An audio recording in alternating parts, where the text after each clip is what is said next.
రేపు రండమ్మా అని చెప్పి ఎస్పీ గారు చెప్పడం జరిగింది. ఆ నెక్స్ట్ డే సీసీతో ఫోన్ చేయించి sir out of station 2-3 days అవుతుంది అని చెప్పి చెప్పడం నాకు ఆశ్చర్యంగా అనిపించింది.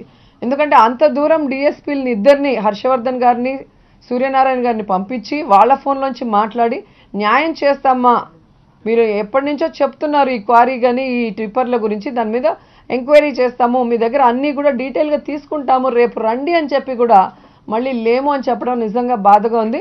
ఈరోజైతే ఖచ్చితంగా ఎస్పీ గారిని కలవటానికి మధ్యాహ్నం వెళ్తున్నాం. మరి ఆయన ఉంటారా లేకపోతే మేము వస్తున్నామని కలవకుండా వెళ్తారా నాకైతే అర్థం కాలేదు. ఎందుకంటే ఇది ఎస్పీ లెవెల్లో కూడా లేదు. లోకేష్ అండ్ చంద్రబాబు నాయుడు గారే దీని మీద ఇంట్రెస్ట్ పెట్టి ఎలాగైనా నన్ను లోపల పెట్టాలన్న ఆలోచనలో ఉన్నారనేది మాకు ఇన్ఫర్మేషన్. ఎందుకంటే గతంలో కూడా కాల్మనీ సెక్స్ ర్యాకెట్ మీద గట్టిగా నిలదీస్తే అసెంబ్లీలో ఏ రాష్ట్రంలో దేశంలో జరగనటువంటి విధంగా రూల్స్కి విరుద్ధంగా నన్ను సస్పెండ్ చేసి ఏ విధంగా ఏవేవో కటింగ్ చేసి వీడియోలు చేసి మార్ఫింగ్లు చేసి దాని మీద ఎంక్వైరీ చేయమంటే కూడా వేయకుండా నన్ను నిర్దాక్షిణ్యంగా 1 year చేశారు. ఇప్పుడు కూడా అదే చేయాలన్న ప్రయత్నం చేస్తున్నారు.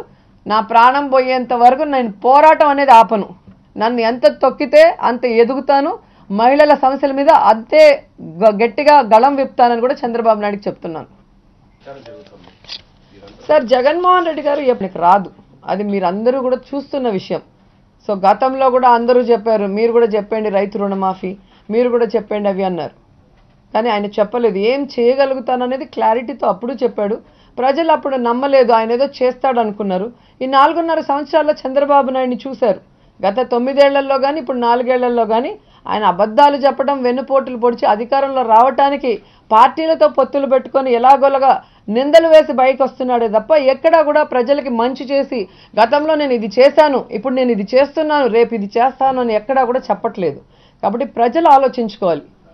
ఇలాంటి తప్పుడు మాటలు చెప్తూ ప్రజల్ని మోసం చేస్తూ మళ్ళీ ప్రజల్ని తిరిగి వాళ్ళు మీరు చెప్పింది చేయలేదని అడిగితే వాళ్ళని ఏ విధంగా అసహించుకుంటున్నారో నాయి బ్రాహ్మణుల విషయంలో మనం చూసాం, మత్స్యకారుల విషయంలో మనం చూసాం, ఇలాగ ఎస్సీల విషయంలో మనం చూసాం. సో ఎంత నిర్లక్ష్యంగా ఎంత కేర్లెస్గా ఒక ముఖ్యమంత్రి మాట్లాడటం అనేది బాధాకరం.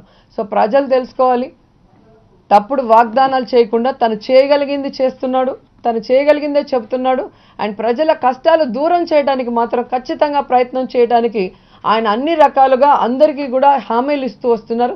అవన్నీ నెరవేర్చగలిగేవి కాబట్టి అవి ఇస్తున్నారు. ఏంటండి వీడియో నచ్చిందా?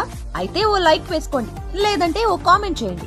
ఎప్పటికప్పుడు మా వీడియోస్ చూడాలంటే సబ్స్క్రైబ్ చేసుకోండి.